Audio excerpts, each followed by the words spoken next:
Bonjour à tous, aujourd'hui on vous emmène au Pomona Swap Meet, le plus grand marché à ciel ouvert de voitures d'occasion en Californie.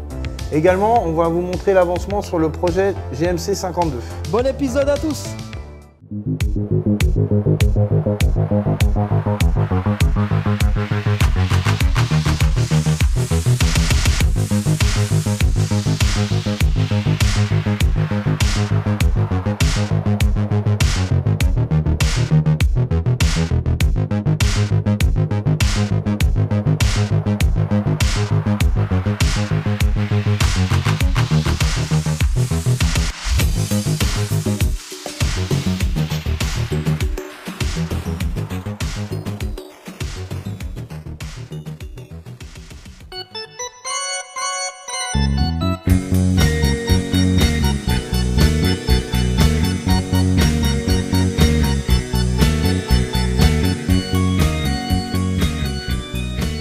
Sur le plus gros marché à ciel ouvert de voitures de collection. On a apporté un petit peu de sous, donc on est venu avec 20 000 $. On va voir ce qu'on peut trouver pour un budget de moins de 20 000 $. Et puis quelque chose qui soit une bonne base sur laquelle on puisse travailler ou quelque chose qui est déjà fini, sympa. En fonction du modèle. En fonction du modèle et de l'année.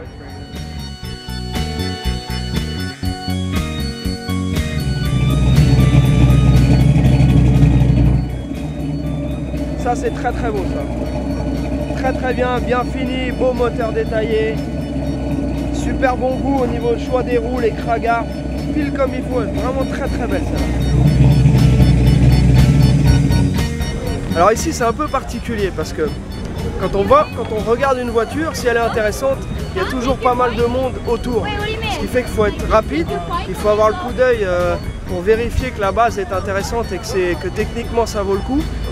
Donc là, il y a toujours des gens autour, quelqu'un peut éventuellement faire une offre supérieure. C'est pour ça que nous, d'une manière générale, on préfère aller voir des voitures spécifiquement en fonction du besoin. Mais là, comme on est là et qu'on voulait vous montrer cet endroit-là, eh ben, on n'est pas venu les mains vides. Eh, viens voir, il y a une Nova. Oh, une Nova. On a beaucoup de clients qui nous demandent, c'est la voiture à la mode. Tout le monde veut des Nova. Moi, j'adore les Nova. Regardons. Elle a l'air belle. Hein. Oh là là, belle Nova, Big Block. Ouais, Big Block, ça j'aime bien. Si c'est boîte méca, c'est le combo gagnant. Hein. C'est ma voiture avec la couleur, je suis pas fan. La même en noir, Big Block, boîte méca. Là. Voyons voir. Oui, voilà, 454, boîte Muncie, 4 rapports. Bon, le tarif, malheureusement, je ne sais pas la... Love me twice today. Love me two time, girl. I'm gone away. Love me two time, boy. Bah, faut qu'on se mette en dessous. Faut aller regarder sous la jupe. Ouais, elle était pas mal. Elle avait l'air pas mal. Elle avait juste l'air. Et pourquoi est-ce qu'elle n'est pas ici? Bah parce qu'on l'a pas acheté. Allons. Alors. Moi je suis rough là. Aïe aïe aïe. Mais t'as vu la gueule des longs? Oh là là, c'est que de la fibre.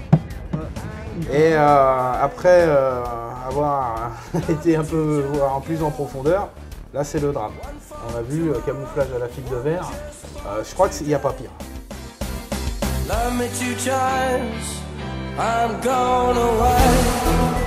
Quand on vous présente une voiture comme ça en photo, le client se dit ok bah ça vaut le coup. Et quand on fait la somme de tout ce qu'il y a à refaire, on n'est plus sur ce genre de tarif. Donc voilà, cette voiture là on l'a pas achetée. Dommage parce qu'elle était affichée à 21 000 $, ce qui est un prix qui est quand même relativement compétitif parce qu'il faut quand même savoir que bien sûr les coupés ici aussi aux États-Unis ont quand même pris de la valeur. Donc si elle avait pas été maquillée comme ça, c'est une voiture qu'on aurait certainement pu retrouver ici dans nos locaux.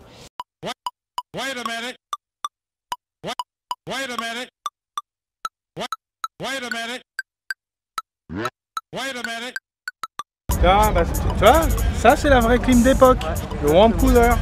Tu mettais de l'eau, de la glace, l'eau rentrait dedans et ça rafraîchissait l'habitacle. C'était vraiment l'ancêtre de la clim. C'est quoi, il y a une durite Non, c'est juste fixé sur le bord de la fenêtre. L'air s'engouffre avec la vitesse et rentre par l'intérieur, par la buse ici. Tu as même des petites molettes de réglage pour pas avoir trop froid.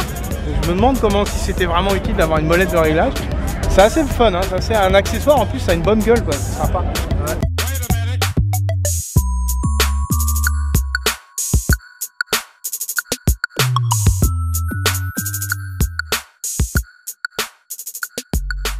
Alors déjà c'est une blue plate, donc si c'est une original blue plate, ça veut dire qu'elle elle est née en Californie, elle a grandi en Californie, elle a certainement été à l'école en Californie. Donc c'est une 71, moteur small block avec un 383 stroker, c'est-à-dire c'est le même small block mais avec un alésage, une course plus importante. Donc voilà, ça a l'air intéressant. Là on va appeler, on va essayer de faire une petite offre, voir un petit peu déjà quelles sont les prétentions du proprio. 951 318.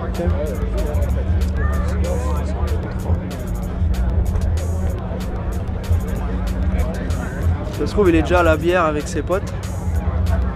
Parce que ce qui est bien ici c'est qu'il y a pas mal de mecs ils viennent aussi pour passer du bon temps, faire des petits barbecues avec leurs potes. C'est une culture ici, hein. C'est pas uniquement car in Pomona. I just wanted to know what was the price on the car. It looks nice.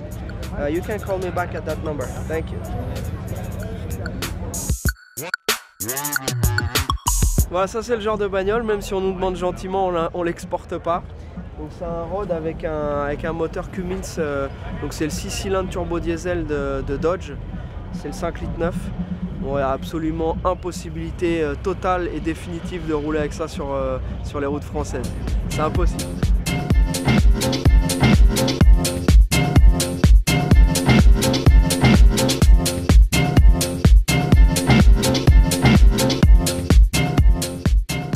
Voilà, nous voilà dans les allées du Swap Meet de Pomona.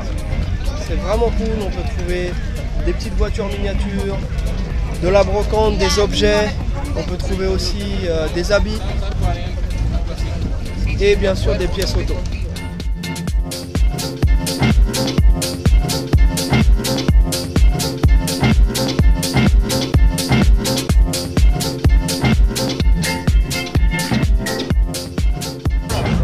Et il y a le mec qui me rappelle, le mec pour le camion.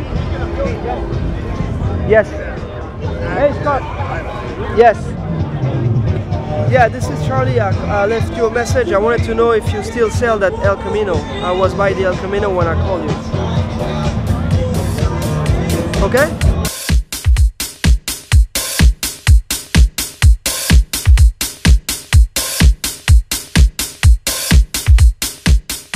Voilà, le gars nous a rappelé pour le El Camino qu'on avait trouvé propre. Là, Charlie il est en train d'œuvrer sa potion magique. On va essayer de voir si on peut l'avoir à un prix intéressant ou pas. C'est un beau produit, il est beau, il est clean, il n'est pas rouillé. C'est un beau petit véhicule avec un bon petit moteur et tout, donc ça serait bien que ça puisse se faire. On va voir. Après je vais rentrer en scène. Good cop, bad cop. Et ça va être dur.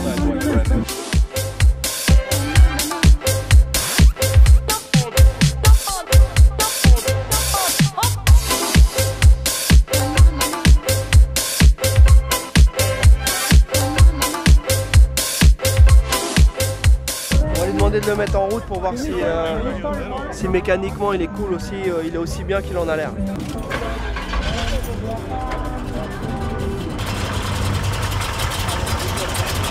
Donc Camino Rouge, le vendeur avait dépensé entre 7 et 8 000 $ juste dans la partie moteur. Donc il y avait quand même pas mal de pièces perfo. Très beau montage, très logique, très propre, un truc utilisable au quotidien.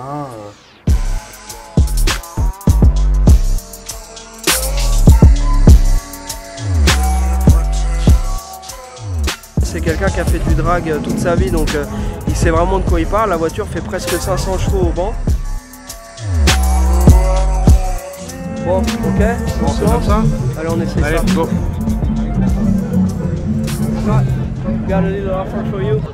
Je pense que c'est bien parti, je pense que ça va pouvoir se faire. Négociation en cours, nous allons voir l'issue de cette négociation. Mais avec l'habitude, je sens les gens. Je sens quand ils sont prêts à lâcher ou pas. On va voir.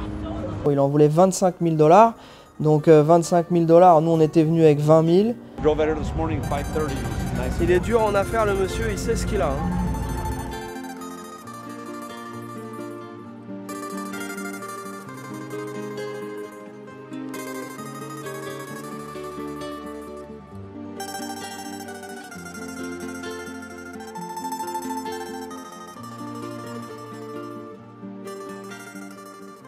On a à peu près réussi à faire un petit prix entre les deux, on l'a eu à 23 000, ce qui fait que ça nous a permis quand même... Tu as explosé ton budget. Bah oui, c'est pour ça qu'on n'est pas reparti avec, il est venu nous la livrer le lendemain, parce qu'on n'avait pas la totalité de la somme, mais au moins, voilà, on a cette fois-ci, là, on a quand même eu la chance d'avoir une voiture qui était déjà bien avancée, ce qui nous permet de ne pas perdre trop de temps, puisque en ce moment, on a énormément de travail sur les voitures de nos clients en ce moment, donc on a beaucoup de Mustang sur mesure, on est en train de finir. Thank you. That's a great deal. Mais il est vraiment bien, hein. 500 chevaux, beau petit truck.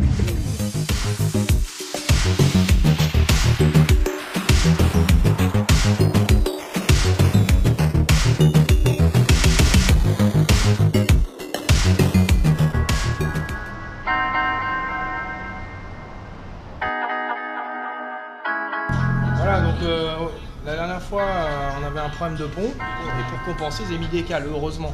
Ce qui nous a permis de supprimer ces cales et de mettre un pont à la voie plus large. On a finalement reçu. Donc à la réception du pont, j'ai enlevé les supports de lame d'origine qui étaient gênants. Donc le pont, ça y est nu, donc il n'y a plus aucun point d'accroche dessus. Et là, on va installer les nouveaux.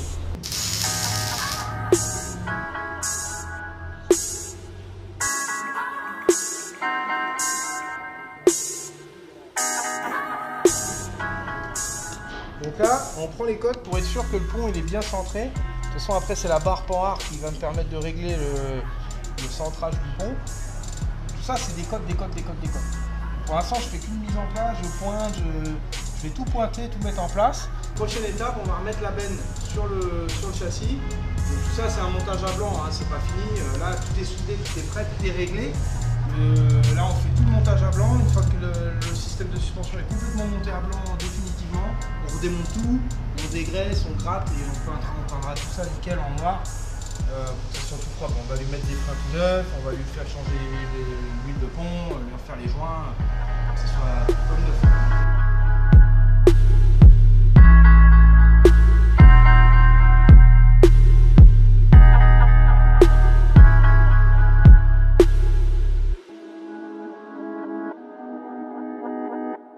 Donc Seb, bon, je t'ai envoyé des photos, etc. On communique pas mal sur ton build, mais je voulais montrer un peu à nos amis l'avancée des travaux sur ton véhicule.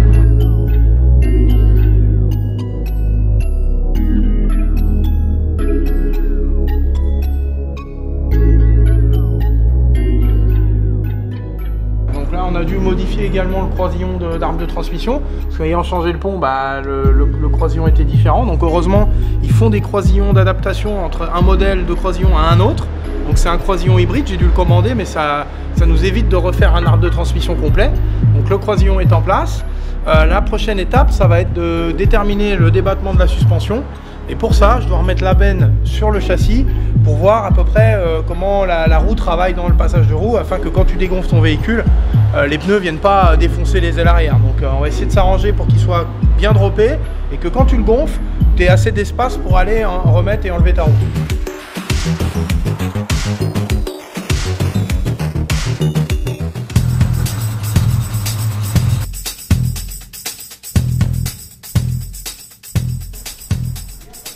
Bon, bah c'est maintenant qu'on va voir si ce Camino est aussi beau qu'il en avait l'air.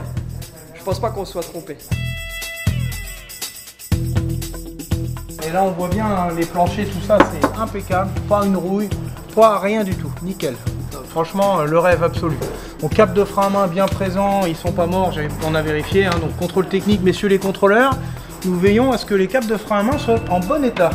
À savoir que c'est un défaut de conception sur les boîtiers 605, il y a toujours une petite fuite. Et là, des fois il y a des fuites, des fois il n'y en a pas. Celui-là n'en a pas, tant mieux, c'est tout bénef. Bon, après on a changé les courroies, vidange, bon, le petit entretien classique, hein, rien de bien folichon. Donc là, le véhicule est fini, prêt pour la route. On a tout vérifié. Une bonne nouvelle. Ah, vas-y. Bah ça va être le moment d'aller l'essayer. Ah oui, donc on va aller faire un petit essai, voir si ce fameux 383 Stroker tient ses promesses. Si les 500 canassons sont bien là. Voilà. Donc ready pour la route, hein. On est parti? Allez, c'est parti.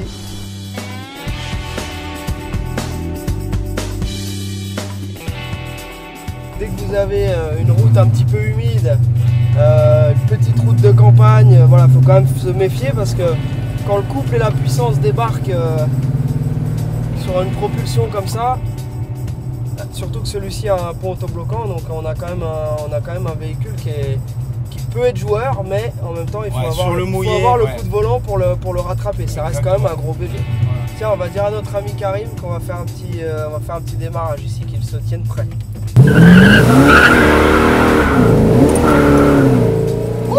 Bon, effectivement, on peut constater que ça fonctionne bien dans les tours aussi. Les 500 chevaux, je pense qu'ils sont bien là. Ça là-dessus, il n'y a pas de problème.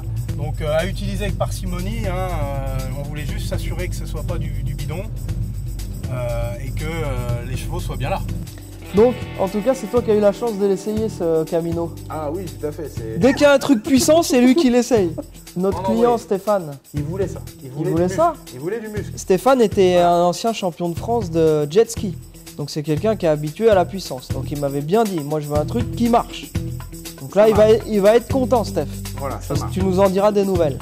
Voilà, beau petit Camino. J'espère que vous avez apprécié l'épisode dans son ensemble et notamment toute la partie à Pomona, parce que c'est un endroit qu'il faut absolument découvrir. On vous souhaite tout le meilleur et puis à très bientôt. Restez connectés et soyez prêts pour de nouvelles aventures. Et abonnez-vous à la chaîne YouTube.